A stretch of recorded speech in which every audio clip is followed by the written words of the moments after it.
Good evening, fantasy degenerate owners, and welcome to Week 11. It's put up or shut up week, and before we jump into this week's matchups, a little bit of what we're going to do today, I'd like to recap last week. We'll just go top to bottom on ESPN. We've got John Leck versus Rob Swayze. Swayze able to pull out a nail biter, 74-54, keeping himself in the playoff hunt. We'll kind of get into that a little bit later in the episode. Dave rolled as usual against the Canadian, our neighbors to the north. Despite Crony's miracle 32 points out of the Dallas defense, Dave was able to quietly drop 134 points with his new sexy quarterback memo to the league. In the matchup of the top records that week, we had Kyle versus Strack. Strack was able to pull off a victory there. Kyle on vacation, probably didn't know what happened. Unfortunately, league memos sent out to Strack. The way the rules are and the two divisions, Kyle maintains the 2 seed.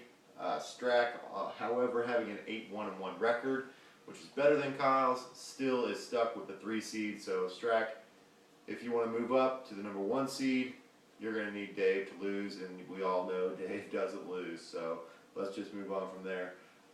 Matt Brandenburg, wow, just put a solid beat down, top scorer of the week with 136 points.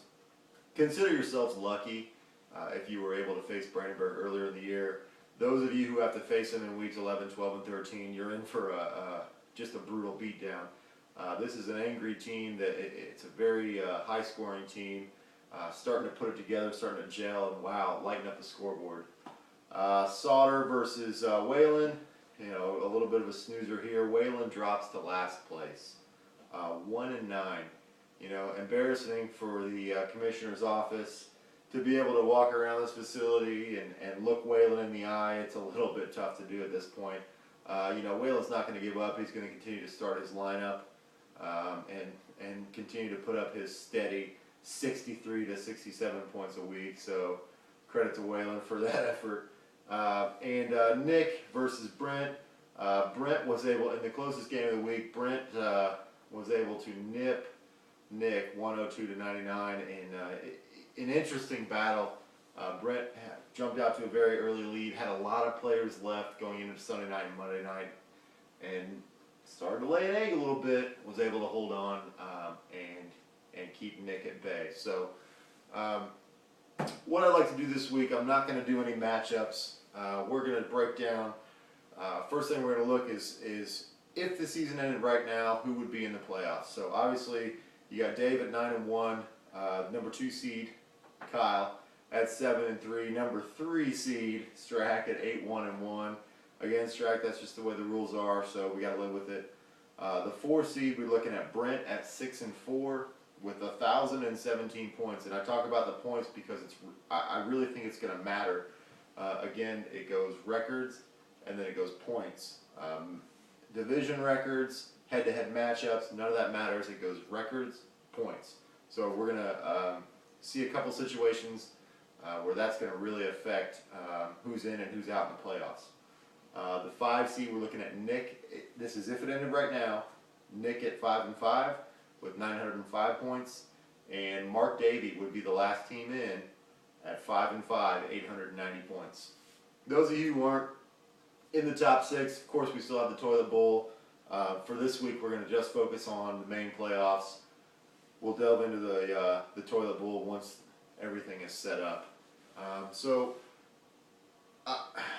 I think Dave is safe. I think Kyle's safe. I think Strack's safe. So we're going to just ignore them and shove them to the side. And we're going to look at these middle, the 3 teams in and the first 3 teams out. And we're kind of going to discuss what your schedule looks like, who you got left, and what you need to do to make it into the playoffs. So first we're looking at Brent. Brent has Sauter this week. It's a winnable game for him based on his production in the last couple weeks. You never know what you're going to get with Sauter. You know, he's still got RG3, who has struggled in the last couple of weeks. But he did pick up Michael Turner, and he's a wild card as well. Brent's been stellar, over 100 points the last couple of weeks. But he plays Sauter, then he's got Kyle, and then he's got, who I talked about earlier, Matt Brandenburg. So a tough remaining schedule for him. Let's say that he beats Sauter this week and loses the last couple of weeks. He's looking at a 7-6 record, probably still in. We'll get back to that. Nick at 5-5. He's got Lek this week, probably a win. But next week he plays Dave again, and he plays Strack in week 13. Nick's got a really tough schedule. He plays Dave and Strack twice each this year. So, assuming that he wins this week, he goes to 6-5. He's going to face Dave and Strack with his playoff life at the line. So, a tough road for Nick. If he was to get in, he probably would face those two guys in the playoffs again. So, that's kind of what you're looking at, Nick. Davey, last man in. This week he's got Kyle. It's going to be a tough. Let's assume that he loses based on records and points. Let's assume he loses to Kyle. He's got Kevin next week. He's got Swayze in week 13. I think he can beat Kevin. I think he can beat Swayze. Now you're looking at Davey with a 7-6 record. So looking at the first three guys out, we got Kevin. Kevin plays Strack this week. He's got Davey next week. Waylon in week 13. Let's assume, based on record, that he loses this week, drops to 5-6, and then wins against Davey, wins against Waylon. 7-6, just like the other two. Sauter is also 5-5. He's got Brent this week. Let's assume that he beats Brent. Next week he's got Lek. Based on record and points, let's assume he wins. Now he's 7-5. Last week he's got Dave. Let's say he loses that. Sauter's 7-6. Robbie at 4-6. He's got Dave, Strack, and Davey left. I don't think he can beat. I don't think he can win all three. So I think in the long run, I think Robbie, you're just one game short.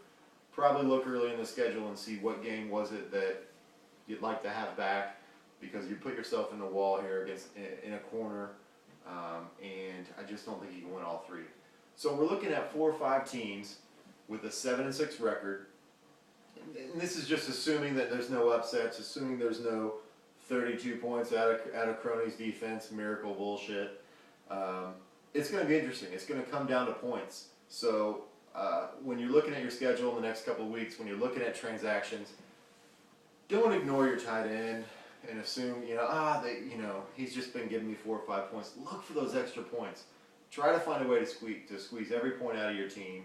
I know once your lineup's set, they're set, but it's going to be very interesting with the last 4 or 5 people in, where their points are going to come from. I just think someone's going to get in. Obviously, there's going to be several people that are out with the same record as someone who is in.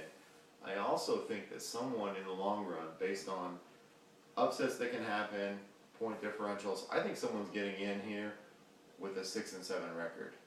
So go get your points as much as you can. Pay attention. Be active on the waivers. Trade deadline is November 21st.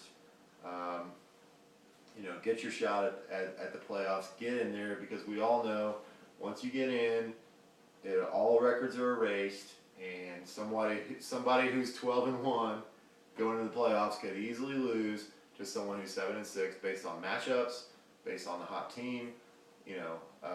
So and those of you who don't get in, obviously we still have the toilet bowl. There's a reason to play. There's still cash to chase after. So that's all I got for you this week. Remember, folks, if you're winning, it's fantasy, and if you're losing, it's still fake. We'll see you tomorrow.